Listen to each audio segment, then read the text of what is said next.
اما بعد فاعوذ باللہ من الشیطان الرجیم بسم اللہ الرحمن الرحیم حامیم والکتاب المبین انا جعلناہ قرآنا عربیا لعلکم تعقلون وقال تبارک وتعالی کما ورد فی سورۃ یوسف علیہ الصلاۃ والسلام الف لام را تلک آیات الکتاب المبین انا انزلناہ قرآنا عربیا لعلکم تعقلون وقال عز وجل کما ورد فی سورۃ الزمر قرآنا عربیا غیر ذی عوج وقال جل وعلا کما ورد فی اول سورۃ الکہف الحمد للہ الذی انزل علی عبدہ الکتاب ولم یجعل لہ عوجا صدق اللہ العظیم رب اشرح لی صدری ویسر لی امری واحلل عقدۃ من لسانی یفقہوا قولی۔ تعارف قرآن کے ضمن میں جو مباحث پہلی نشست میں مکمل ہو چکے ہیں اس میں ایک کمی رہ گئی تھی، اس کو پورا کر لیجئے۔ قرآن مجید کی 2 آیات کے بارے میں یہ روایت موجود ہے صحیح مسلم میں حضرت عبداللہ ابن مسعود رضی اللہ تعالی عنہ سے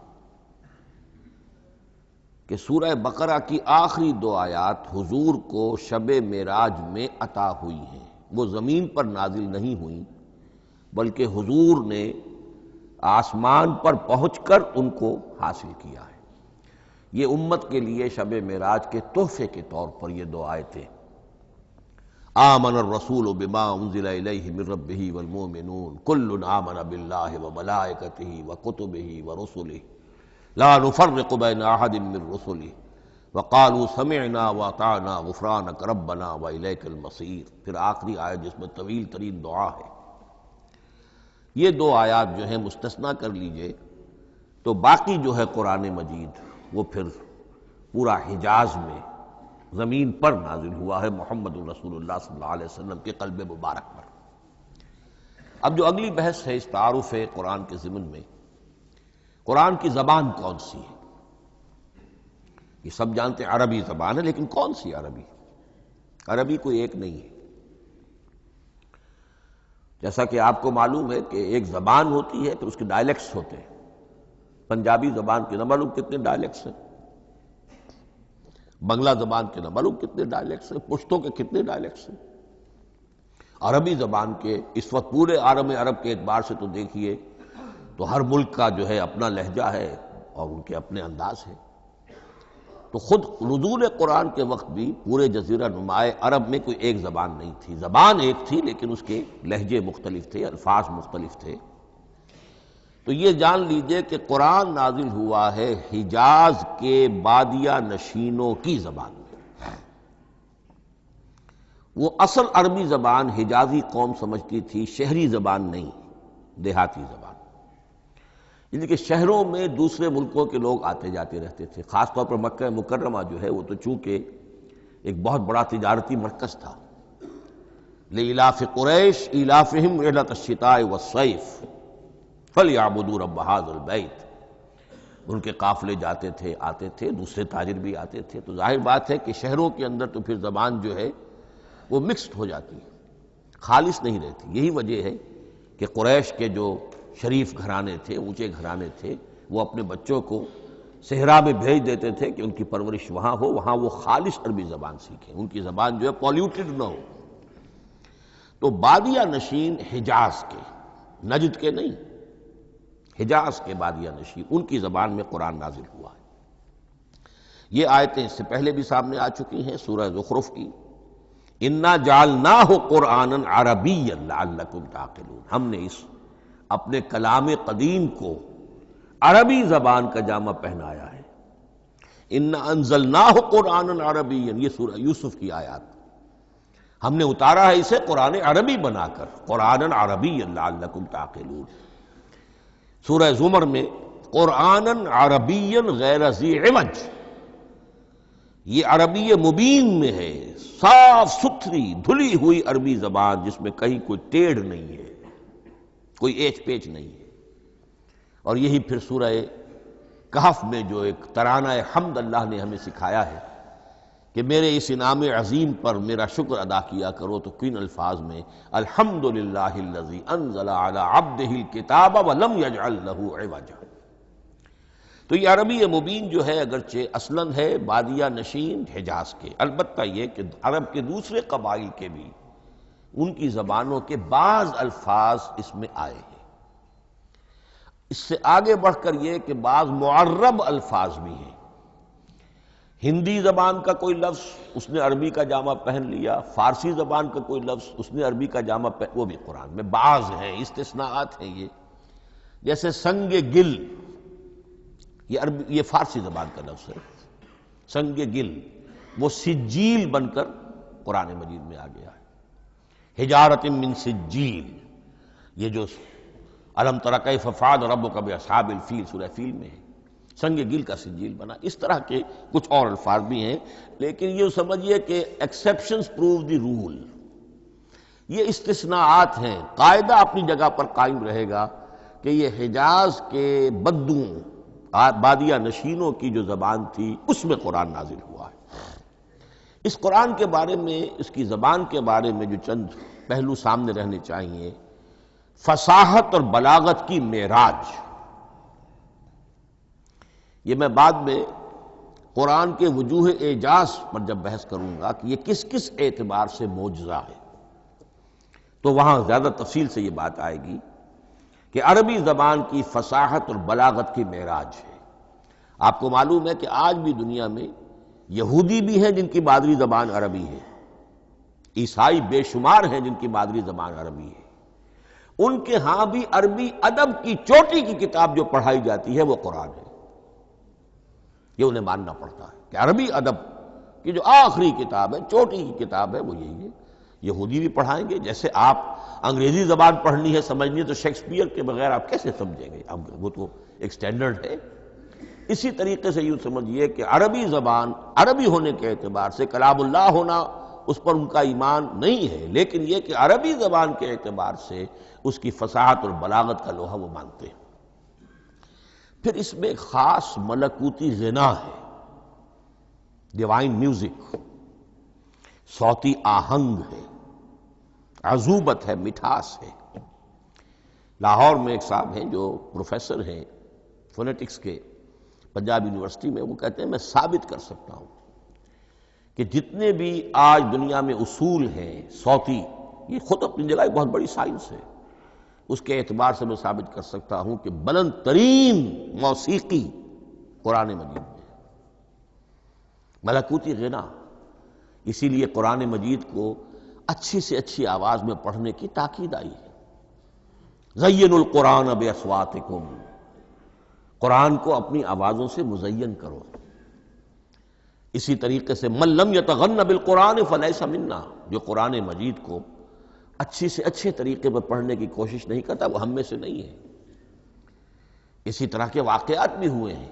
حضرت ابو موسیٰ اشعری رضی اللہ تعالی عنہ، وہ بہت خوش الحان تھے، تو ایک روز حضور سفر رات کے وقت کہیں گشت پر تھے، جا رہے تھے ان کے مکان کے قریب سے، تو وہ اس وقت رات کی نماز میں قرآن پڑھ رہے تھے، تو حضور وہاں کافی دیر تک کھڑے ہو کر سنتے رہے۔ ظاہر بات ہے کہ اس وقت کے مکان کیا ہوتے تھے، ایک ایک حجرہ ہوتا تھا، یہ کوئی کئی کنال کی کوٹھیاں تو نہیں ہوتی تھی کہ کیا پتہ چلے ان کے اندر کیا ہو رہا ہے۔ وہ تو حضرت ابو بکر کے مکان کے پاس سے گزرتے تھے تو ان کی تلاوت سنتے تھے، حضرت عمر کے مکان کے قریب سے گزرے ان کی تلاوت سنی۔ حضرت عمر بلند آواز میں پڑھتے تھے، حضرت ابو بکر بڑی پست آواز میں پڑھتے تھے۔ حضور نے پوچھا کہ تم ایسا کیوں کرتے ہو؟ حضرت عمر نے کہا میں اس لیے کرتا ہوں، زور سے پڑھتا ہوں کہ شیطان بھاگ جائے۔ حضرت ابو بکر نے عرض کیا کہ میں اس لیے پڑھتا ہوں کہ جس کو میں سنا رہا ہوں وہ سنتا ہے، اس کو بلند آواز کی ضرورت نہیں۔ حضور نے کہا کہ ابو بکر تم ذرا اونچی کر لو آواز، اور عمر تم ذرا پست کر لو، ایوریج میں لے آؤ۔ تو بہرحال یہ معاملہ حضور کا صحابہ کے ساتھ ہوتا تھا۔ تو ابو موسیٰ اشعری رضی اللہ تعالی عنہ کی جب قرأت آپ نے سنی، تو اگلے روز جب ملاقات ہوئی فجر میں، تو آپ نے تحسین فرمائی ان الفاظ میں، یا ابا موسیٰ انک قد اوتیت مزمارا من مزامیر آل داود، اے ابو موسیٰ تمہیں تو اللہ نے آل داؤد کے سازوں میں سے ایک ساز عطا کیا ہے، یعنی حضرت داؤد کے گلے میں جو ساز تھا، خوش الحانی تھی، ان کی آواز نہایت خوبصورت تھی۔ تو اسی طریقے سے اب وہاں کوئی مزمار سے مراد وہ نہیں ہے، آلات موسیقی نہیں، گلے میں جو اللہ تعالیٰ نے رکھا ہے۔ تو انک قد اوتیت مزمارا من مزامیر آل داؤد۔ ایک آخری بات یہ نوٹ کیجئے کہ قرآن مجید کا عظیم ترین احسان ہے عربی زبان پر۔ یہ یوں سمجھیے کہ ایک ستون کی طرح اس زبان کو ٹھہرا دیا ہے، اس کو سٹیبل کیا ہے قرآن مجید۔ آج بھی پوری دنیا میں جسے عرب کہتے ہیں فصیح زبان، لغہ فصحی، وہ ایک ہے، وہ قرآن ہی کی ہے۔ زبانیں بدلتی رہتی ہیں۔ اردو 300 سال پہلے کی دکن میں جب شروع ہوئی، وہ آج آپ پڑھ بھی نہیں سکیں گے وہ کیا اردو تھی ولی دکنی کی۔ پھر وہ کیا اس نے روپ بدلے ہیں، اب وہ اردو کس شکل میں ہے، فارسی کن کن شکلوں میں رہی ہے، مختلف انگریزی کتنی شکلیں بدل گئی ہیں، لیکن عربی قائم ہے۔ اس کے لیے جیسے کہ قرآن مجید میں آتا ہے کہ ہم نے پہاڑ زمین میں گاڑ دیے اس کو سٹیبلائز کرنے کے لیے، ان تمید بکم، تمہیں لے کر زمین ایک طرف کو جھک نہ جائے۔ تو جس طرح یہ پہاڑ جو ہیں سٹیبلائزنگ ایفیکٹ رکھتے ہیں اس زمین کے لیے، اسی طریقے سے قرآن سٹیبلائزر ہے عربی زبان کا۔ اس کے اندر جو ایک ٹھہراؤ اور جماؤ پیدا کیا ہے، یہ قرآن مجید کا احسان عظیم ہے۔ تعارف قرآن کے ضمن میں اگلی گفتگو، قرآن کے اسماء و صفات۔ عربوں کا ایک خاص ذوق تھا، اور ظاہر بات ہے کہ اللہ تعالیٰ نے جب قرآن نازل کیا ہے تو عربوں کے ذوق کو بھی مد نظر رکھا ہے۔ ان کا ذوق کیا تھا؟ جس چیز سے انہیں محبت ہوتی تھی اس کے وہ بہت سے نام رکھتے تھے۔ گھوڑے کے لیے ہزاروں لفظ مل جائیں گے آپ کو، شیر کے لیے 5000 الفاظ مل جائیں، تلوار کے لیے 5000 الفاظ مل جائیں، یعنی اس شے کی جو بھی صفت ہے اس صفت کے اعتبار سے ایک نام، کوئی اور صفت ہے اس صفت کے ایک اور نام۔ تو وہ صفاتی نام، اب جیسا کہ آپ کو معلوم ہے اللہ کے 99 نام صفاتی تو ہے نا، اللہ کی ایک صفت دوسری صفت، اسی کے اعتبار سے اس کے نام ہیں۔ قرآن مجید کے اسماء علامہ جلال الدین سیوطی رحمۃ اللہ علیہ نے 55 شمار کیے، لیکن وہ بھی مکمل نہیں ہے لسٹ، اس لیے کہ اس میں ایک اہم نام برہان یہ شامل نہیں ہے۔ ان میں سے جو اہم اسماء ہے وہ میں آپ کو سنا دیتا۔ القرآن، جس پر گفتگو بعد میں ہوگی، اس لیے کہ سب سے زیادہ ایک رائے یہ ہے کہ یہ تو اس میں جامد ہے، اس میں علم ہے قرآن کے لیے، پراپر ناؤن ہے۔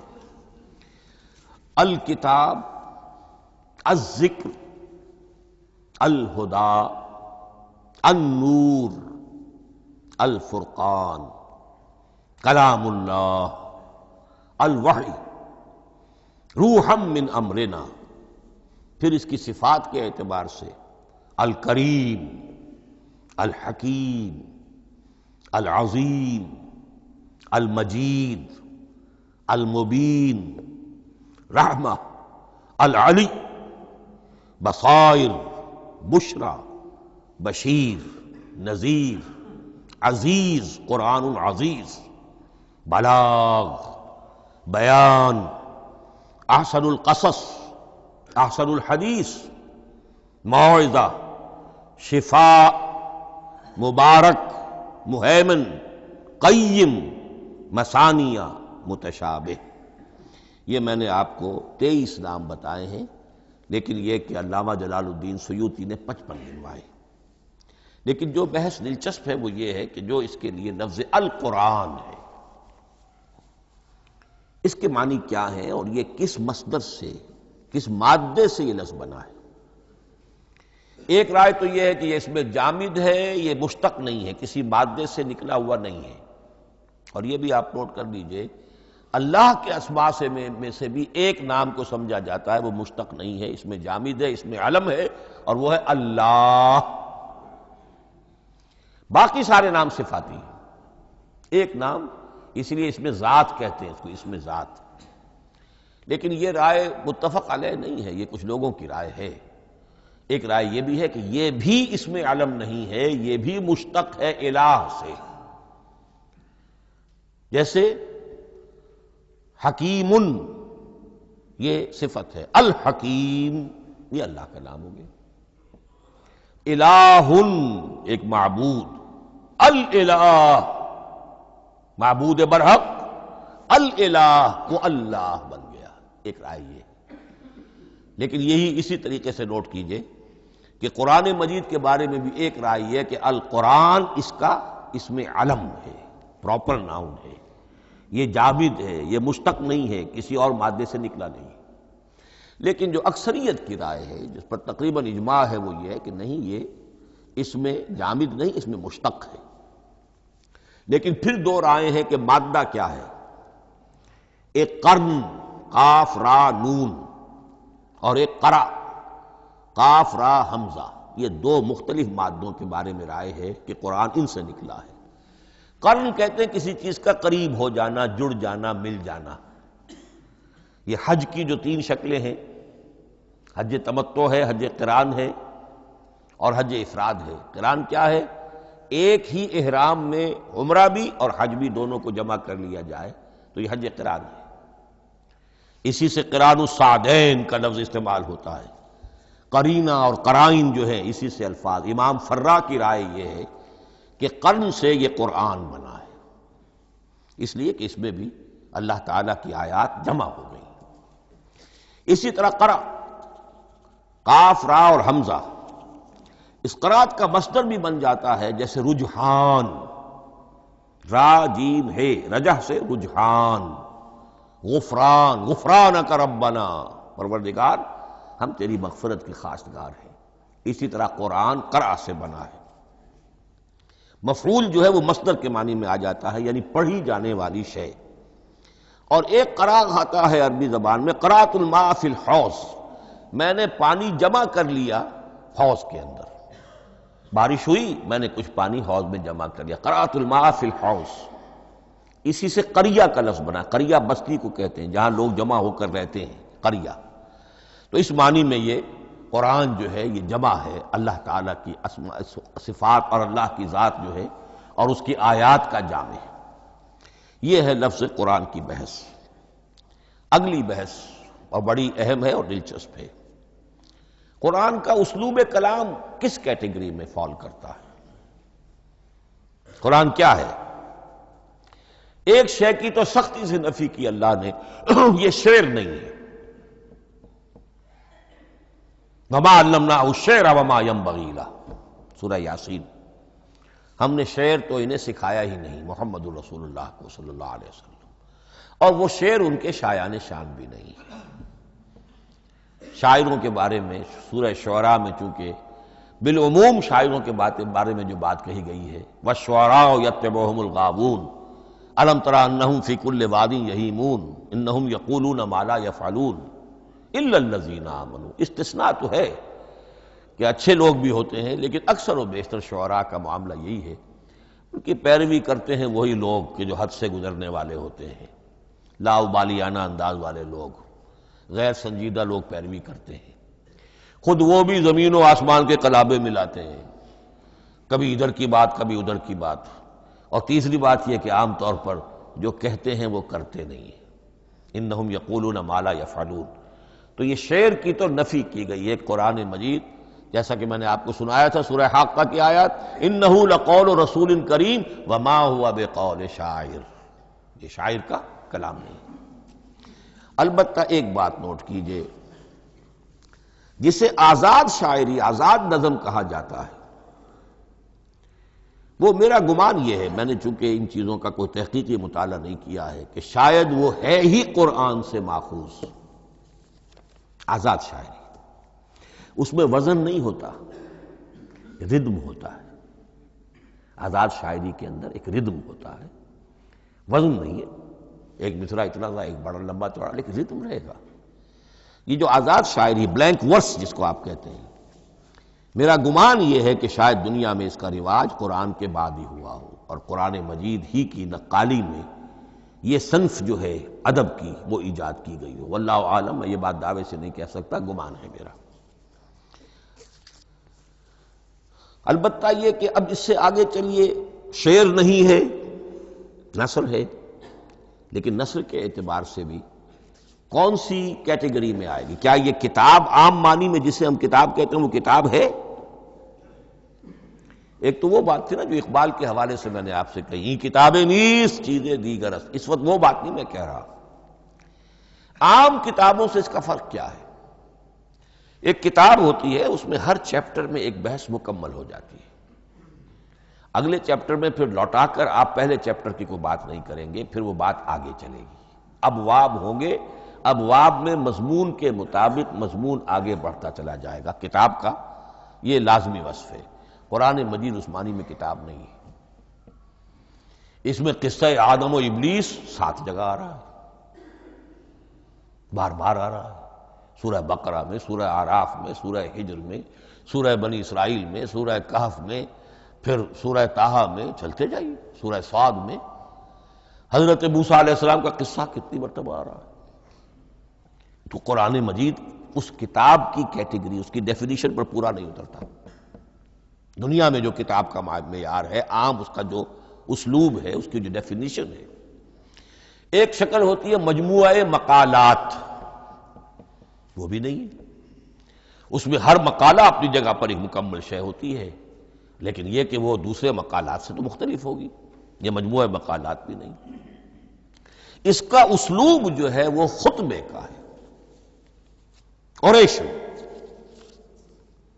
اور یہ کہا جا سکتا ہے it's a collection of divine orations, یہ اللہ تعالی کے خطبات کا مجموعہ ہے۔ مختلف اوقات میں خطبے نازل ہوتے تھے حضور پر صلی اللہ علیہ وسلم، اور یہ بھی جان لیجئے کہ عرب میں ادب کی 2 ہی صنفیں تھیں جو معروف تھیں، یا شعر یا خطبہ، یا خطیب ہوتے تھے بڑے شعرا بیان خطیب، اور یا شاعر ہوتے تھے۔ تو یہ جب شعر کے اسلوب پر نہیں تھا تو خطابت کا اسلوب ہے جو اللہ نے اختیار فرمایا، اور ہر موقع پر، ہر مرحلے پر جو خطبہ اس وقت کے حالات کی مناسبت سے نازل ہوا وہ ایک صورت ہے۔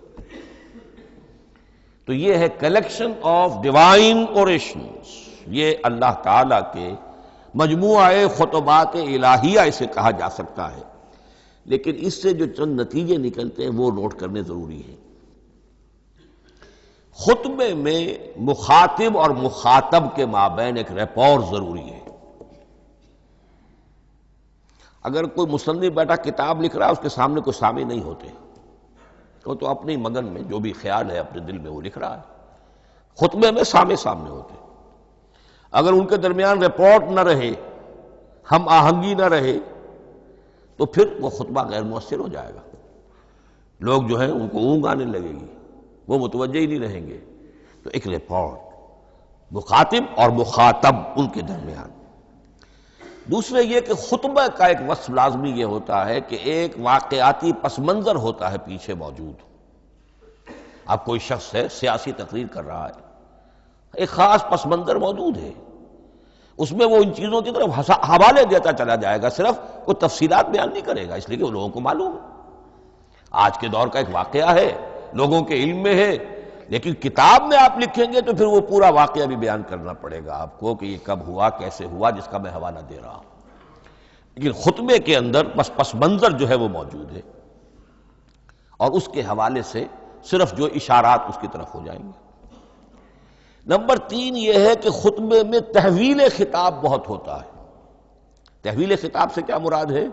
ابھی خطیب آپ سے بات کر رہا ہے، آپ سے مخاطب ہے، اور کسی وقت وہ فلاں کو جو یہاں موجود بھی نہیں ہے، وہ نواز شریف صاحب کو خطاب کرنا شروع کر دے گا۔ بھائی نواز شریف تو یہاں نہیں ہے، لیکن خطاب انداز وہ تو تقریر مقرر ہے، سیاسی تقریر کر رہا ہے، نواز شریف کو چیلنج کر رہا ہے، نواز شریف یہ کر دو گے تو ہم یہ کر دیں گے، اور نواز شریف یہ تم غلط کر رہے ہو، یا بے نظیر تمہارا یہ معاملہ۔ ہاں بے نظیر تو وہاں موجود نہیں، صدر ایوب صاحب کو جو بھی گالیاں دی جاتی تھی تقریروں کے اندر، وہ خود تو وہاں موجود نہیں ہوتے تھے۔ تو اس میں تحویل خطاب نوٹ کرنا پڑتا ہے، ابھی کس سے بات ہو رہی تھی، ابھی کس سے بات ہو رہی تھی۔ قرآن مجید میں آپ دیکھیں گے ایک آیت میں حضور سے خطاب ہے، اگلی آیت میں کفار سے خطاب ہے، اس سے اگلی آیت میں اہل ایمان سے خطاب ہے۔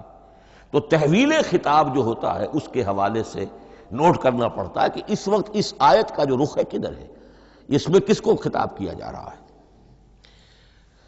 چوتھی بات یہ ہے کہ خطبے میں صرف عقل سے اپیل نہیں کی جاتی، جذبات سے بھی اپیل ہوتی ہے۔ اسی لیے خطابی انداز کہلاتا ہے، خطابی انداز میں لوگوں کے جذبات سے بھی اپیل کی جاتی ہے۔ جبکہ آپ ایک مقالہ لکھ رہے ہوں گے، اس میں جذبات کی بات نہیں آئے گی، ٹھنڈی ٹھنڈی عقلی باتیں، منطقی باتیں، دلیل صغرا کبرا جوڑیے، نتیجہ نکالیے، وہ لوگوں کے سامنے رکھیے، تصنیف ہے۔ لیکن خطبے کے اندر صرف عقل نہیں، جذبات سے بھی اپیل ہوتی ہے۔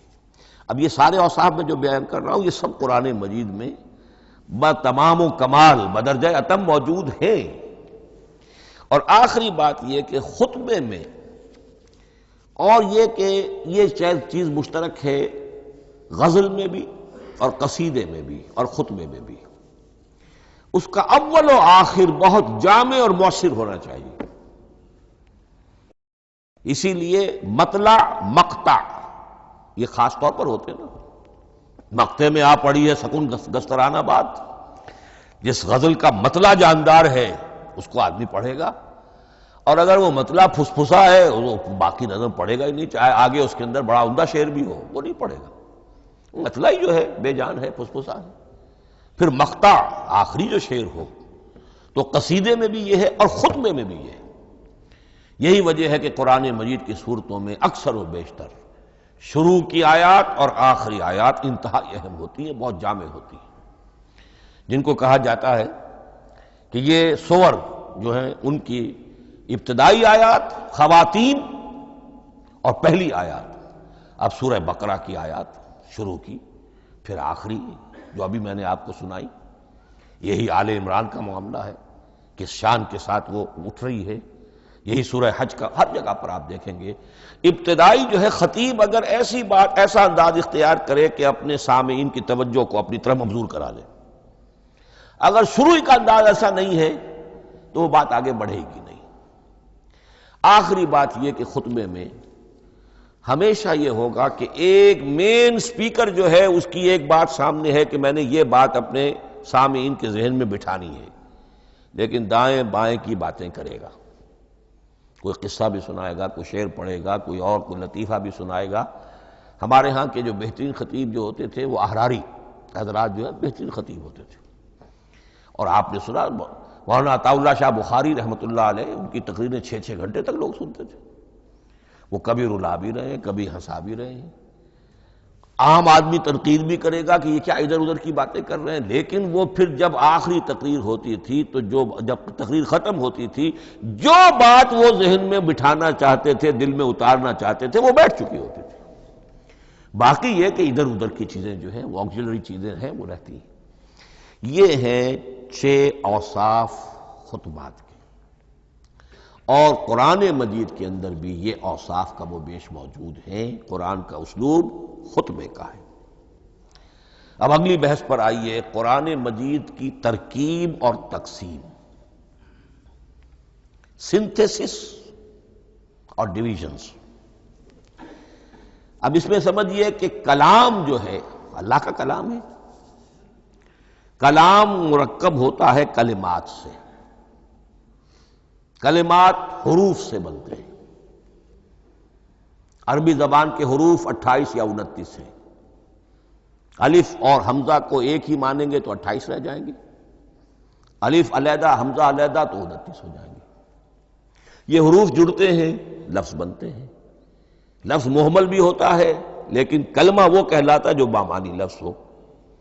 پھر ان کلمات کو آپ جوڑتے ہیں، یہ مرکب توصیفی بن گیا، مرکب اضافی بن گیا، مرکب عددی بن گیا، مرکب جاری بن گیا۔ پھر ان مرکبات کو جوڑ کر فقرہ بنتا ہے، جملہ بنتا ہے، کلام مفید جس کو کہا جاتا ہے۔ قرآن مجید کے اعتبار سے علامہ سیوطی نے مخصوص جو قرآن کی اصطلاحات ہیں ان کے حوالے سے ایک بات کہی ہے، لیکن واقعہ یہ ہے کہ قرآن کی اصطلاحات خود اپنی ہیں، دنیا کی دوسری کسی بھی اصطلاحات پر ان کو قیاس نہیں کیا جا سکتا۔ لیکن جاہز چونکہ قدیم تھے، انہوں نے قرآن مجید کو کہا یہ دیوان کی شکل رکھتا ہے، جیسے کہ حافظ کا دیوان کسی اور کا دیوان۔ سورتیں جو ہیں وہ قصیدوں کی شکل میں ہیں، بیت شعر آیت ہے، قوافی جو ہوتے ہیں شعروں میں قافیہ وہ یہاں فواصل ہیں، آیت کے آخری حروف ایک دوسرے سے مشابہ ہوتے ہیں کہ جن سے پھر وہ صوتی آہنگ پیدا ہوتا ہے۔ الرحمن علم القرآن خلق الانسان علمہ البیان۔ اب یہ ایک فواصل جو ہے وہ جڑتے چلے جاتے ہیں، ان میں آہنگ پیدا ہوتا ہے۔ لیکن حقیقت کے اعتبار سے پہلی بات یہ نوٹ کیجئے، قرآن مجید کی اکائی ہے آیت، اسے نہ آپ جملہ کہہ سکتے ہیں نہ فقرہ کہہ سکتے ہیں۔ انگریزی میں ہمارا چونکہ بائبل کے لیے بھی جب ورس کا لفظ آ جاتا ہے تو انگریزی تراجم میں، انگریزی تحریروں میں، مقالوں میں ورس قرآن مجید کی آیت کے لیے لفظ آ جاتا ہے، ورس نمبر فلاں، بالکل غلط ہے۔ قرآن کی آیت یہ اس کا اپنی اصطلاح ہے، اپنا مفہوم ہے۔ لغوی مفہوم کیا ہے؟ نشانی۔ آیت نشانی، قرآن کی ہر آیت اللہ کے علم اور حکمت کی نشانی ہے۔ اب قرآن کی آیتیں نوٹ کیجئے، صرف حروف پر بھی مشتمل ہے، الف لام میم حروف مقطعات اور آیت بن گئی۔ وہ مرکبات ناقصہ پر بھی مشتمل ہے، والعصر مرکب جاری ہے، حرف جار، آیت ہو گئی۔ پورے جملے پر بھی مشتمل ہے، ان الانسان لفی خسر، ایک جملہ ہے، اور 10 جملوں پر بھی مشتمل ہے۔ اللہ لا الہ الا ھو الحی القیوم لا تاخذہ سنۃ ولا نوم لہ ما فی السماوات وما فی الارض الی آخر الآیہ۔ آیت الکرسی کا انالیسس کیجئے، 10 جملے موجود ہیں اس میں۔ تو نوٹ کر لیجئے، یہ چیز توقیفی کہلاتی ہے، یہ کسی گرامر کے اصول پر نہیں ہے، کسی منطق کے اصول پر نہیں ہے۔ آیات قرآنیہ کی تعیین توقیفی ہے، یعنی حضور کے بتانے پر موقوف ہے۔ حضور نے بتایا والعصر، یہ آیت ہو گئی، آیت ہو گئی، ہم آیت مانیں گے۔ الف لام میم، آیت ہو گئی۔ قاف حرف ایک ہے، یہ آیت نہیں ہے۔ نون ایک حرف ہے، آیت نہیں ہے۔ قاف والقرآن المجید ایک آیت بنی، نون والقلم وما یسطرون ایک آیت بنی۔ تو اس طریقے سے اس کو کہتے ہیں توقیفی، موقوف علیہ ہے حضور کے بتانے پر۔ اب اس میں روایات کا اختلاف ہو سکتا کہ حضور سے کوئی روایت یہ ہو کہ یہ ایک آیت بنی یا 2 آیتیں بنی۔ مثلا بڑی اہم مثال آپ کو دے رہا ہوں، سورہ مزمل کی جو دوسرا رکوع ہے، پورا دوسرا رکوع وہ ایک آیت شمار ہوتا ہے، اور میرا بڑا گمان رہا بہت عرصے تک کہ یہ ایک آیت نہیں ہو سکتی، یہ مختلف اوقات میں نازل ہوئی ہیں، 2 اوقات میں نازل ہوئی ہے، اور یہ مجھے قول مل گیا علامہ سیوطی کے ہاں، حضرت عبداللہ ابن عباس رضی اللہ تعالی عنہما کا قول کہ یہ 2 آیتیں ہیں، ایک نہیں۔ لیکن یہ کہ یہ ہوگا موقوف روایت پر، میں کوئی نہیں ہوں جو اسے قرار دے سکوں۔ ہاں مجھے اگر کوئی روایت مل جاتی ہے، کوئی خبر یا اثر، خبر محمد الرسول اللہ کی یا اثر آپ کے کسی صحابی کا صلی اللہ علیہ وسلم رضی اللہ تعالی عنہ، تو پھر یہ ہے کہ ہم مانیں گے۔ تو اس کو کہتے ہیں توقیفی۔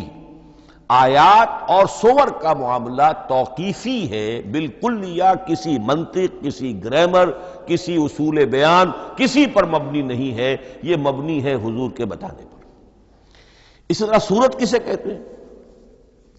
عربی زبان میں سور کے معنی ہے فصیل۔ فَضُرِبَ بَيْنَهُمْ بِسُورٍ لَهُ بَابٌ، سورہ حدید کے اندر الفاظ آئے۔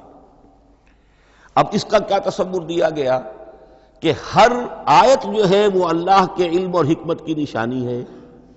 10 آیتیں، 20 آیتیں، 100 آیتیں، 285 آیتیں، 286 آیتیں جوڑ کر ایک فصیل باندھ دی گئی۔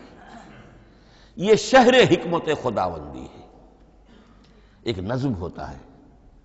جیسے آپ شہر کا ٹاؤن پلاننگ آج کا تو بہت بڑا فن ہے، بڑی اسپیشلائزیشن ہے، شہر کو پلان کرنا، اس کے اندر کیا کچھ ہونا چاہیے، کس طرح سے ہونا چاہیے۔ تو یہ سورت جو ہے یہ ایک یونٹ ہے قرآن مجید کی، اور اس کا جو لفظی معنی ہے فصیل، گویا کہ اس نے گھیرے میں لیا ہوا ہے ایک شہر معنی کو، علم و حکمت کے ایک شہر کے گرد یہ فصیل جو ہے پوری ہوئی ہے۔ اب اس میں نوٹ کر لیجئے جہاں تک، اچھا جیسے آیتیں چھوٹی بھی ہیں بڑی بھی ہیں، والعصر بھی آیت ہے اور الف لام میم بھی آیت ہے، اور جیسا کہ میں نے عرض کیا آیت الکرسی بھی آیت ہے۔ اس طرح سورتیں چھوٹی بھی ہیں بڑی بھی ہیں۔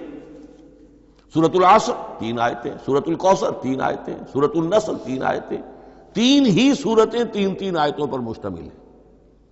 3 سے کم پر کوئی نہیں، 2 آیات کی کوئی صورت نہیں ہے۔ لیکن آگے آپ چلتے جائیے، اس کی بڑی سے بڑی تعداد، سورہ بقرہ جو ہے سب سے بڑی ہے۔ تو آیت اور سورت کے علاوہ دور صحابہ میں صرف ایک لفظ اور تھا قرآن کی تقسیم کے ضمن میں، اور وہ تھا منزل یا حزب۔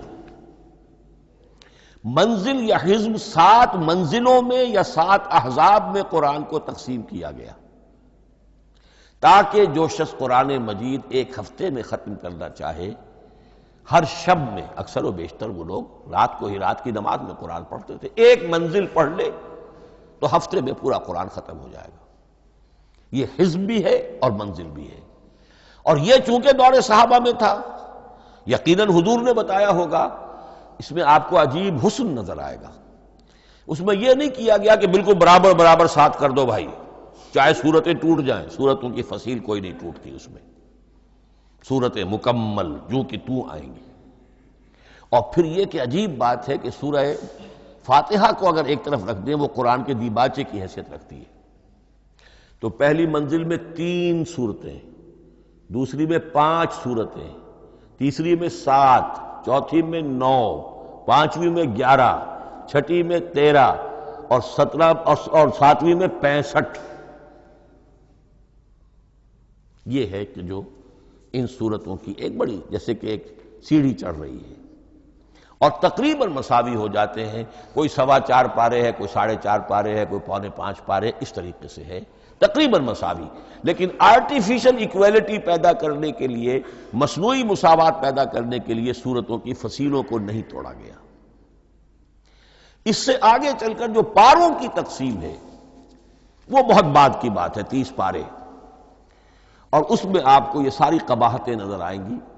اس میں سورتوں کی فصیلیں توڑی گئی ہیں اور بڑے بھونڈے طریقے پر توڑی گئی۔ سورہ ہجر ایک آیت ادھر ہے، باقی ساری سورت جو ہے اگلے پارے میں، فصیلیں توڑ دی گئی۔ معلوم ہوتا ہے کسی شخص کے پاس جو قرآن تھا مصحف، اس نے صفحے گنے، 7 سے 30 سے تقسیم کیا اور برابر صفحوں کے اندر وہ پارے بنا دیے۔ لیکن بہرحال دور صحابہ میں پاروں کا کوئی ذکر نہیں تھا، یہ بات کی بات ہے۔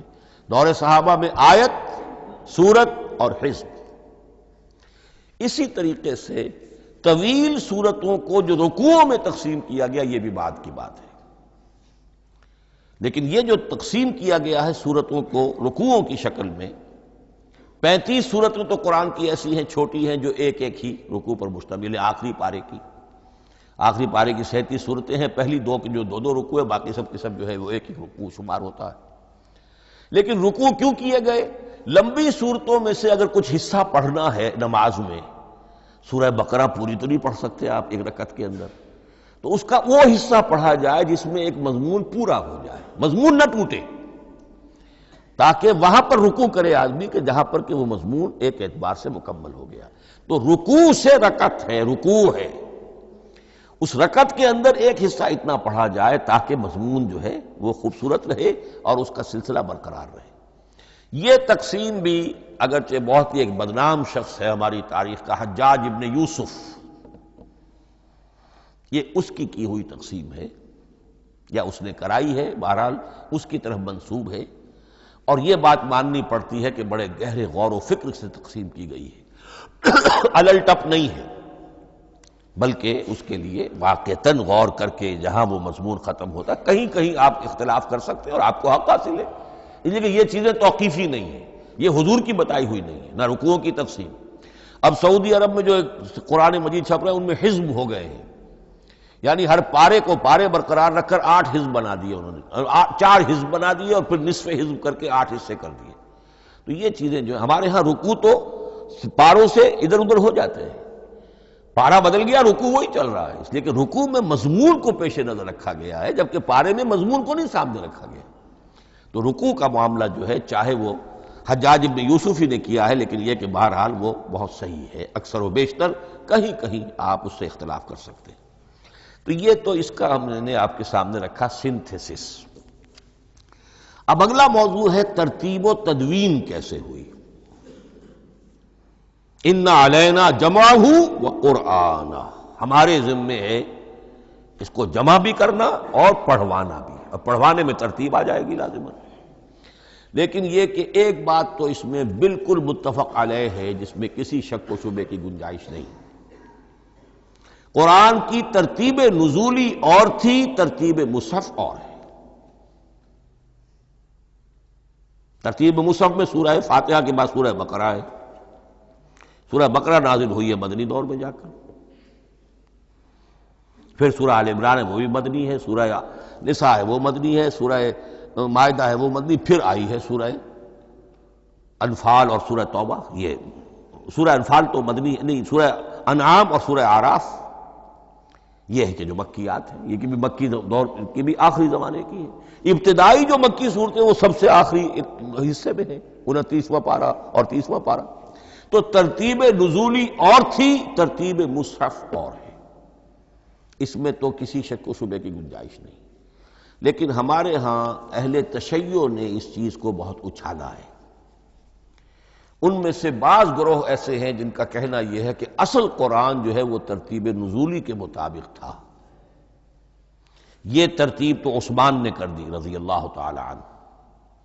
حضرت علی کے پاس اصل قرآن جو ترتیب نزولی کے مطابق تھا موجود تھا، اور اب بھی ان کے خیال میں جو ان کے امام غائب جو ہیں چھپے ہوئے ہیں غار میں، تو ان کے پاس وہ نسخہ اصل حضرت علی والا موجود ہے، اور جب وہ ظاہر ہوں گے تو اصل قرآن لے کر آئیں گے۔ یہ سارے شیعوں کا قول نہیں ہے، لیکن یہ کہ ان میں بہت سے لوگ ہیں کہ جو ان باتوں کو مانتے ہیں۔ جہاں تک اس بات کا تعلق ہے کہ حضرت علی نے ترتیب نزولی پر کوئی مصحف جمع کیا ہو، اس میں کوئی اشکال نہیں ہے، اس لیے کہ علمی طور پر یہ ایک بڑی عمدہ ایکسرسائز بنتی ہے۔ ایک زمانے میں بہت کوشش کرتا رہا ترتیب نزولی سے، اس لیے کہ ترتیب نزولی سے سیرت نبوی اخذ ہوتی ہے، پہلے کیا نازل ہوا، پھر کیا نازل ہوا، پھر کیا نازل ہوا۔ در حقیقت اگر آپ ترتیب نزولی سے قرآن مرتب کر دیں تو وہ سیرت النبی بن جائے گی۔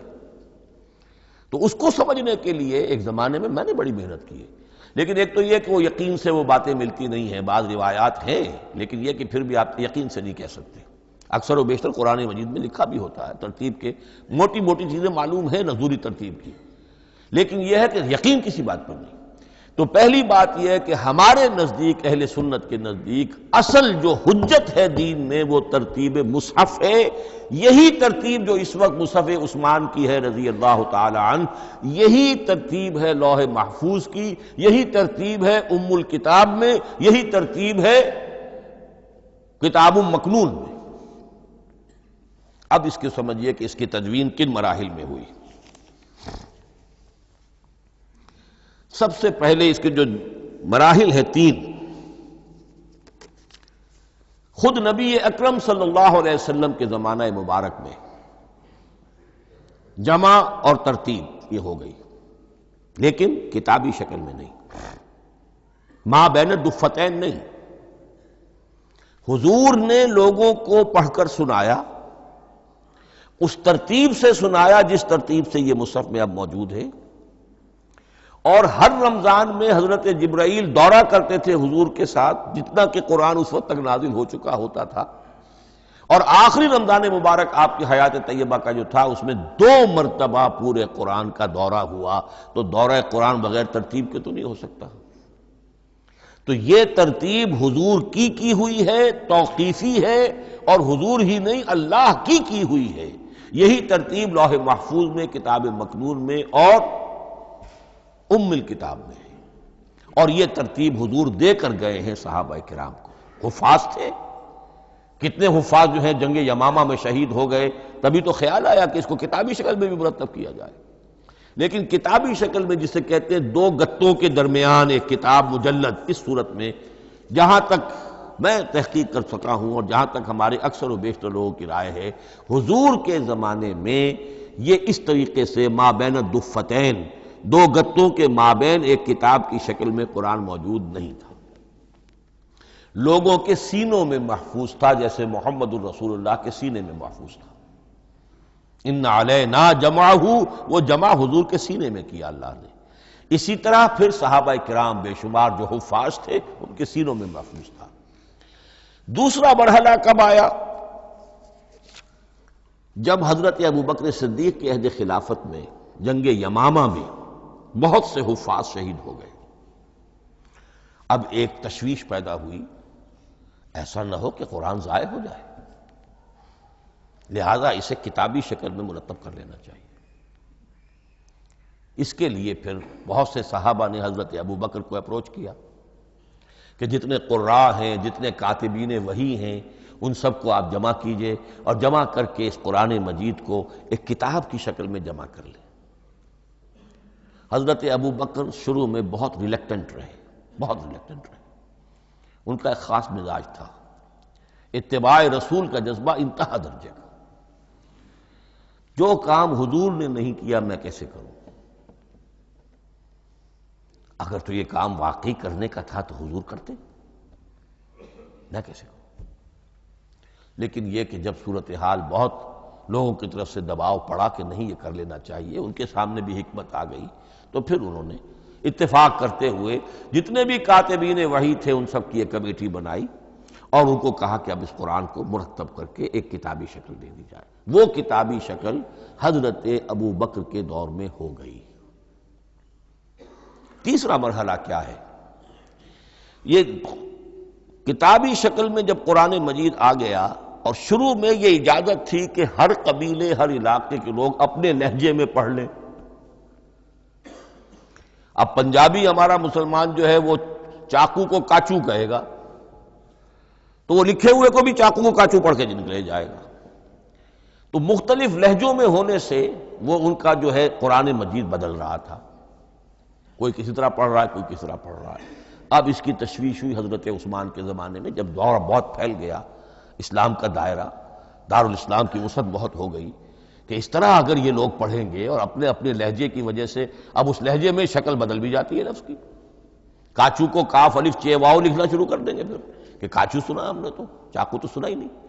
تو ایک لفظ ہے چاقو لکھ رہا ہے اور ایک کاچو لکھ رہا ہے، تو چاقو اور کاچو میں فرق ہو گیا۔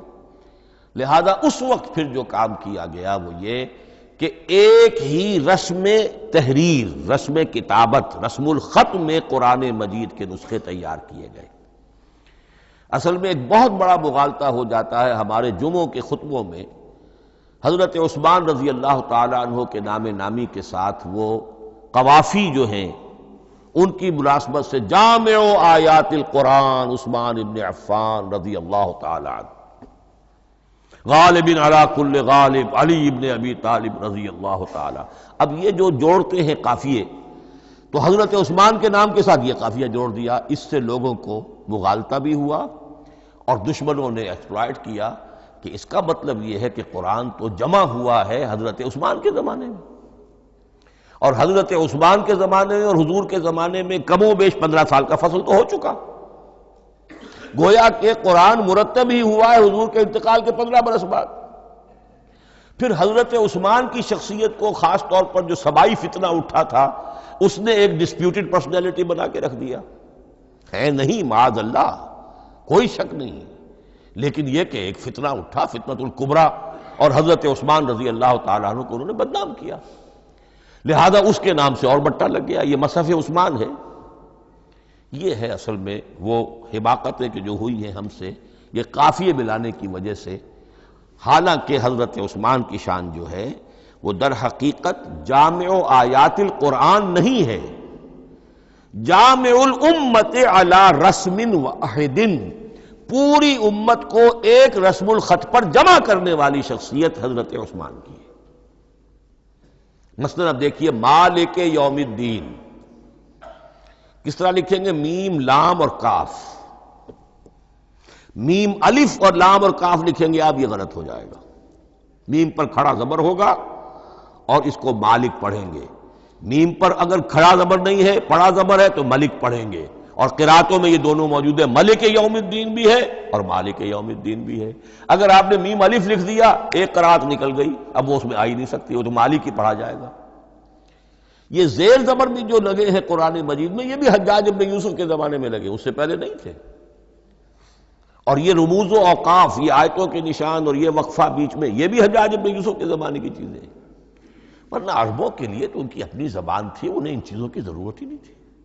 آپ کو معلوم ہے پرانے زمانے کے جو منشی ہوتے تھے، انشاء پرداز، وہ جب خط لکھتے تھے تو اس میں نقطے وغیرہ نہیں لگاتے تھے۔ جس کو خط لکھا جا رہا ہے وہ توہین سمجھے گا کہ شاید مجھے جاہل سمجھا کہ نقطے بھی لگا کے بھیجا جا رہا ہے خط پر، گویا کہ میں تو سمجھ ہی نہیں سکتا بغیر نقطوں کے۔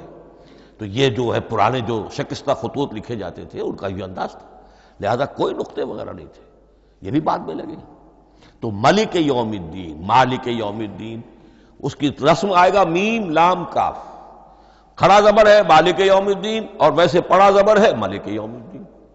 یہ رسم الخط ہے جس پر کہ حضرت عثمان رضی اللہ تعالی عنہ نے پوری امت کو جمع کر دیا اور اس کے نسخے تیار کرا کے، مختلف روایات میں آتا ہے 5 یا 7 نسخے تھے، ایک مدینہ منورہ میں رکھا اپنے پاس، اور اسی پر ان کے خون کے دھبے بھی ہیں، اور وہ نسخہ قرآن مجید کا اب استنبول کے اندر ہے۔ ٹاپ کاپی کا جو عجائب خانہ ہے، عجائب گھر ہے، جس میں جہاں نوادرات کے ساتھ ساتھ حضور کے بھی کچھ تبرکات اور جمع ہیں، وہاں وہ نسخہ موجود ہے۔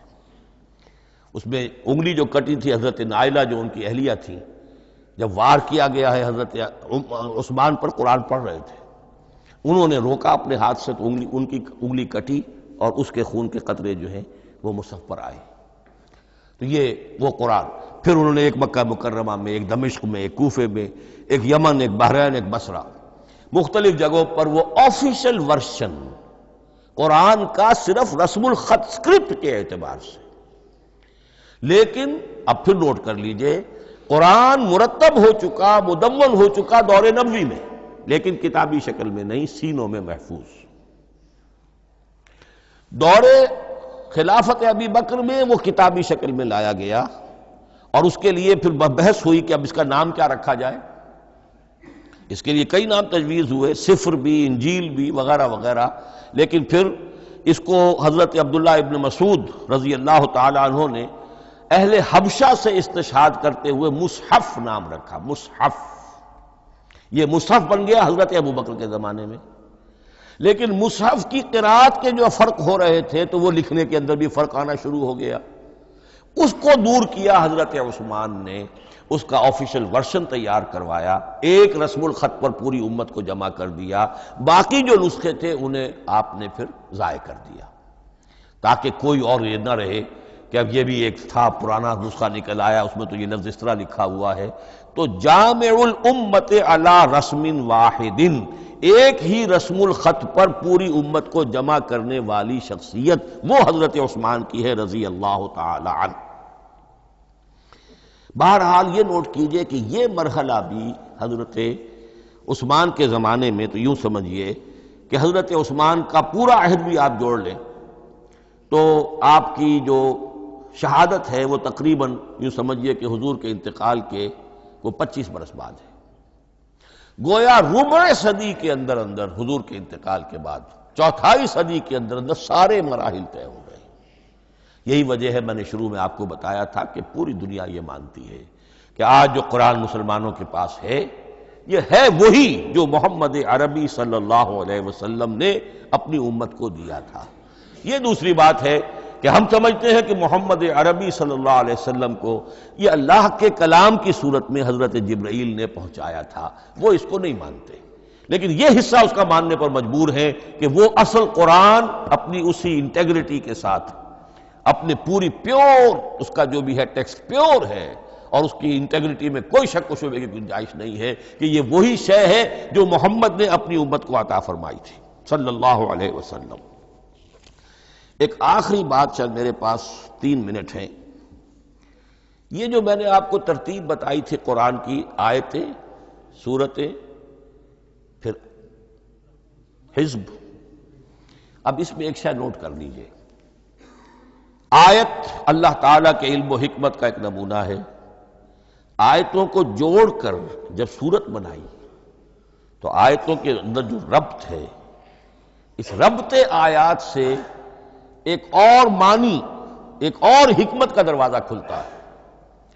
جیسے موتی ہے، ہر موتی بڑا خوبصورت ہے، لیکن جس ترتیب سے آپ نے پرویا، اس کو دھاگے میں ہار بنایا، اس ترتیب سے اس کا حسن دوبالا ہو جائے گا۔ ہر موتی کا اپنی جگہ پر ایک حسن ہے، لیکن اس ترتیب کی وجہ سے اس کے حسن کا ایک اور پہلو ظاہر ہوگا۔ اسی طرح قرآن مجید کی صورتوں میں ربط آیات بہت اہم ہے۔ ایک مرکزی مضمون ہوتا ہے ہر صورت کا، مرکزی مضمون، عمود، اور اس کے گرد وہ ساری آیتیں اس طریقے سے گھوم رہی ہوتی ہیں، جڑی ہوئی ہوتی ہے، جیسے کہ ایک دھاگے کے اندر پروئے ہوئے موتی ہوتے ہیں کہ جس کی جو ہار کی شکل اختیار کرتے ہیں۔ دوسری بات یہ، اکثر و بیشتر صورتیں قرآن مجید میں جوڑوں کی شکل میں ہیں۔ ایک مضمون کا ایک پہلو اس جوڑے کے ایک فرد میں، اور دوسرا پہلو اسی کا دوسرے فرد میں۔ جیسے معوذتین، دو صورتیں ہیں، مضمون ایک یہ تعوذ، معوذتین۔ الزہراوین، سورہ بقرہ سورہ آل عمران کو کہا گیا الزہراوین، حضور نے فرمایا دو نہایت تابناک صورتیں، بڑی روشن صورتیں۔ جیسے آپ دیکھیں گے یا ایھا المدثر یا ایھا المزمل قم اللیل الا قلیلا یا ایھا المدثر قم فانذر، ایک ہی طرح کا اٹھان ہے، حضور سے خطاب ہو رہا ہے۔ سورۃ الضحیٰ، سورۃ الانشراح، یہ تمام جوڑوں کی شکل میں۔ اسی طرح سورہ طلاق، سورہ تحریم، یا ایھا النبی اذا طلقتم النساء فطلقوہن لعدتہن یا ایھا النبی لم تحرم ما احل اللہ لک تبتغی مرضات ازواجک۔ شوہر اور بیوی کے درمیان تعلق یا تو اتنا گہرا ہو جاتا ہے کہ ایک دوسرے کے لحاظ میں وہ حدود خدا بندی ٹوٹنے لگے، بیوی کی وجہ سے آپ نے کسی حرام شے کو حلال کر لیا یا حلال کو حرام کر لیا، بیوی کو ناپسند ہے وہ شے، تو حضور سے ذرا سا یہ ہو گیا تھا معاملہ۔ اپنی ازواج مطہرات حضرت عائشہ اور حضرت حفصہ رضی اللہ تعالی عنہما، ان دونوں کی رضا جوئی کے لیے وہ خاص قسم کا شہد ہے، قسم کھا لی آپ نے کہ میں اسے استعمال نہیں کروں گا۔ لما تحرم ما احل اللہ لک، اے نبی آپ کیوں حرام کرتے ہیں اپنے اوپر وہ شے جو اللہ نے آپ کے لیے حلال کی ہے؟ تبتغی مرضات ازواجک، اپنی بیویوں کی رضا جوئی میں۔ یہ ایک انتہا ہوئی۔ دوسری انتہا کیا ہے؟ میاں اور بیوی میں اتنا بودھ ہو جائے کہ طلاق تک نوبت آ جائے۔ تو سورۃ التحریم ایک انتہا کو بیان کر رہی ہے، سورہ طلاق اگلی اس کے ساتھ جڑی ہوئی وہ دوسری انتہا کو بیان کر رہی ہے۔ سورہ صف حضور کے مقصد بعثت کو بیان کر رہی ہے، سورہ جمعہ آپ کے طریقہ کار کو بیان کر رہی ہے۔ اس طرح قرآن مجید کی اکثر و بیشتر صورتیں جو ہیں وہ جوڑوں کی شکل میں ہیں۔ میرا خیال یہ ہے کہ وقت ختم ہو گیا ہے، اس مضمون کا تھوڑا سا حصہ باقی ہے، وہ انشاءاللہ میں اگلی نشست میں لوں گا۔ بارک اللہ لی ولکم فی القرآن العظیم ونفعنی وإیاکم بالآیات والذکر الحکیم۔